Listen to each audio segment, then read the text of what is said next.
Welcome to our channel. Belum lama ini, bentrokan antara tenaga kerja asing Cina dan tenaga kerja Indonesia pecah di area pabrik smelter PT Gunbuster Nickel Industry atau GNI Morowali Utara, Sulawesi Tengah. Polisi mengatakan telah menangkap puluhan orang terkait insiden tersebut, dengan 17 diantaranya telah ditetapkan sebagai tersangka. Pertanyaannya, benarkah bentrokan maut ini adalah bom waktu dari keberadaan TKA di Indonesia?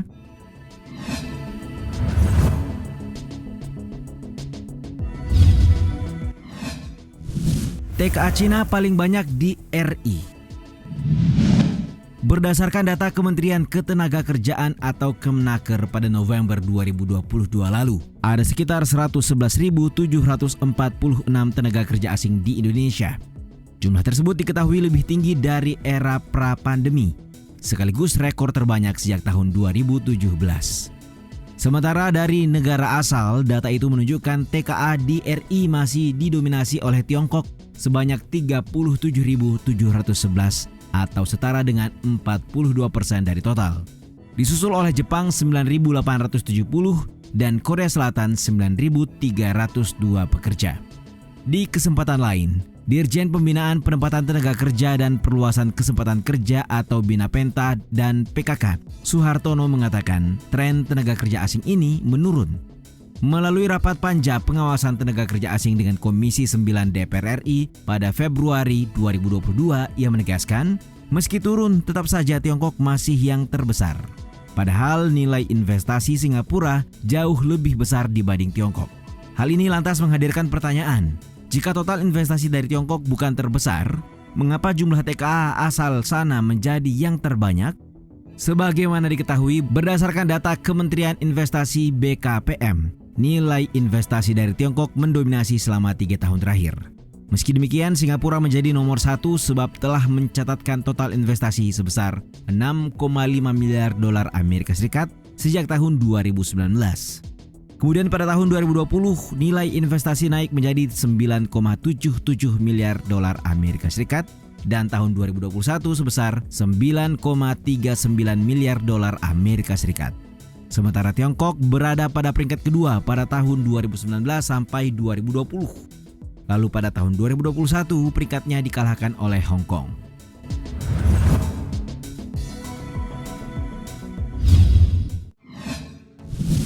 Pengaruh investasi Tiongkok. Mantan Wakil Presiden Indonesia Yusuf Kalla pernah menuding TKA Cina mengambil alih pekerjaan terlalu banyak di pertambangan nikel Indonesia. Pernyataan tersebut lantas dibantah Menteri Koordinator Bidang Kemaritiman dan Investasi Luhut Binsar Panjaitan dengan menegaskan bahwa pekerja di pertambangan nikel lebih banyak menggunakan orang Indonesia. Menurut dia, itu hanya terjadi di awal-awal tahun 2014 dan kondisinya berubah hingga kini. Lalu bagaimana fakta sebenarnya? Berdasarkan data Kementerian ESDM hingga akhir 2021, jumlah TKA di industri mineral dan batubara atau Minerba lebih dari 3.000 orang. Jauh lebih sedikit dibanding dengan total pekerja Indonesia yang berjumlah 23.857 orang. Khusus untuk industri nikel saja, jumlah tenaga kerja yang tercatat sebanyak 24.745 orang yang terdiri atas 21.691 orang TKI dan 3.054 TKA. Itu pun jumlah pekerja asingnya tidak hanya berasal dari tubuh Tiongkok saja. Direktur Eksekutif Energy Watch Mamit Setiawan kepada CNN mengatakan kehadiran TKA Cina sebenarnya bukan karena mereka lebih hebat. Namun keberadaan TKA Cina menjadi wajar sebab investor terbesar di pengelolaan nikel Indonesia adalah Tiongkok. Setidaknya ada 2 perusahaan besar pengelola tambang nikel dalam negeri yang berasal dari Tiongkok, yakni PT Indonesia Morowali Industrial Park atau IMIP di Sulawesi Tengah dan PT Virtue Dragon Nickel Industry atau VDNI di Sulawesi Tenggara.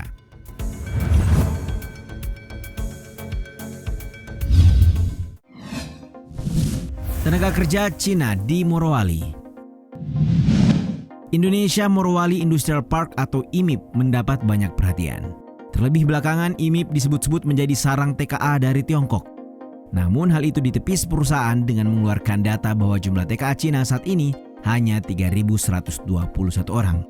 Sebelumnya telah dibahas mengenai pengaruh investasi menjadi dasar mengapa TKA Cina banyak ditempatkan di Morowali. Pertanyaannya, bagaimana itu bermula kemudian diwujudkan? CEO IMIP Alexander Barus menerangkan bahwa pengembangan kawasan tersebut bermula dari tambang nikel seluas 47.000 hektar yang dikembangkan oleh PT Sulawesi Mining Investment atau SMI. Perusahaan itu didirikan oleh Shanghai Design Investment Group Co Ltd yang bekerja sama dengan PT Bintang 8 Investama. Lalu pada 2013, SMI berencana membangun pabrik pemurnian atau smelter nikel. Sebab pada tahun 2009 pemerintah memberlakukan kewajiban pembangunan smelter di tahun 2014, jika tidak maka dilarang untuk ekspor bahan mentah. Sayangnya belum pernah ada yang membangun smelter di Indonesia, sehingga kepada Detik Finance, Alex menjelaskan bahwa tidak ada pilihan selain meminta investor Tiongkok untuk membangun smelter dengan produk tahap awal hilirisasi, yakni nickel pig iron atau NIP atau ferronickel. Alhasil smelter pertama yang didirikan oleh SMI menggunakan kontraktor Cina berikut juga dengan pekerjanya. Lantaran teknologi yang belum dipahami, maka beberapa operator dan teknisi juga diisi oleh TKA Cina.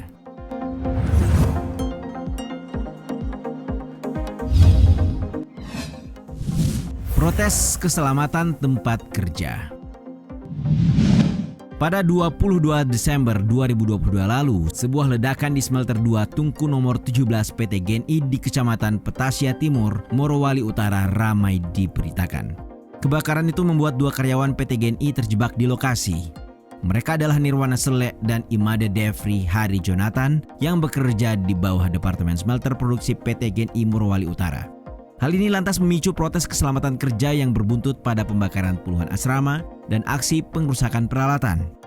Kabid Humas Polda Sulteng Kombes Pol Didik Supranoto dalam keterangannya menyebut ada 3 korban tewas. 2 orang pekerja lokal dan 1 diantaranya merupakan TKA. Reuters dan Kedutaan Besar Tiongkok di Jakarta mengatakan banyak yang terluka dalam huru-hara tersebut. VOA Indonesia dalam rilisnya menjabarkan bahwa sebelum bentrok, para pekerja Indonesia yang tergabung dalam Serikat Pekerja Nasional atau SPN menggelar rapat dengan perusahaan dan menyampaikan 8 tuntutan. Ini termasuk penerapan Undang-Undang Keamanan dan Keselamatan Kerja Indonesia, penyediaan alat pelindung diri bagi pekerja, penghentian pemotongan upah, dan mempekerjakan kembali anggota SPN yang dipecat karena mogok kerja. Ketika perusahaan menolak tuntutan tersebut, para pekerja SPN akhirnya melakukan aksi mogok pada 11 sampai 14 Januari.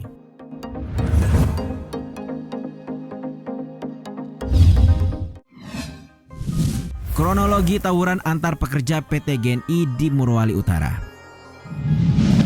Berawal dari insiden kebakaran hingga aksi mogok kerja, pada akhirnya kericuhan benar-benar terjadi. Berdasarkan kronologi yang dihimpun dari Tempo, bentrokan terjadi pada Sabtu malam sekitar pukul 21.20 WITA. Kericuhan bermula di pull dump truck yang mengakibatkan terjadinya penganiayaan terhadap WNI oleh warga negara asing. Bentrokan lantas meluas hingga ke smelter 2, di mana massa yang terlibat kericuhan saling lempar batu. Kerusuhan bahkan masih berlanjut hingga pukul 22.00 waktu Indonesia Tengah, dibarengi dengan pembakaran alat berat dan mobil, serta dugaan penjarahan di mes pekerja. Tim gabungan yang dipimpin oleh Kapolres Morowali Utara kemudian berhasil membubarkan massa pada Minggu 15 Januari 2023 sekira pukul 02.15 waktu Indonesia Tengah. Situasi kembali kondusif dan terkendali. Melalui keterangan lengkap dari Polda Sulteng diketahui bahwa bentrokan yang terjadi dipicu oleh aksi sweeping oleh serikat pekerja yang mogok terhadap pekerja yang menolak aksi mogok. Polisi menyebut bentrokan antara TKA dan TKI PT GNI Morowali Utara Sulteng terjadi usai berulang kali serikat pekerja yang mogok kerja melakukan penyisiran. Polisi kemudian menangkap 69 orang yang diduga sebagai provokator dan pelaku pengrusakan. Keberadaan tenaga kerja asing yang didominasi oleh orang Cina selalu menghadirkan pro dan kontra. Sosiologi politik UNJ Ubedillah Badrun sendiri menyebut bahwa bentrokan yang terjadi di Morowali merupakan akumulasi dari kekecewaan pekerja asli Indonesia terhadap hak mereka dan kelonggaran pemerintah terhadap TKA. Bagaimana pendapat kalian terkait itu?